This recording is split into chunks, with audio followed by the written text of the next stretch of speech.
Takže teďka máme naše dolotky. Tak.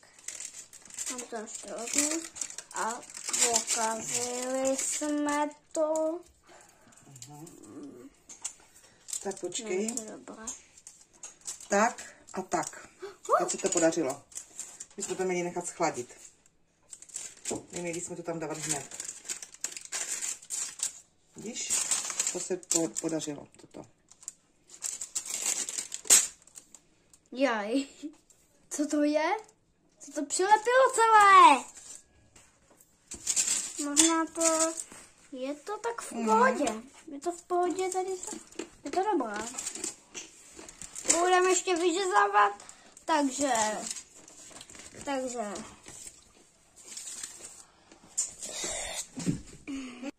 Vyřezávání bude hned.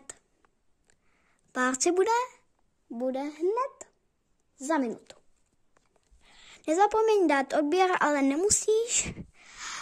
A pokud jste si užili video, můžete dát i like. Tak ahoj.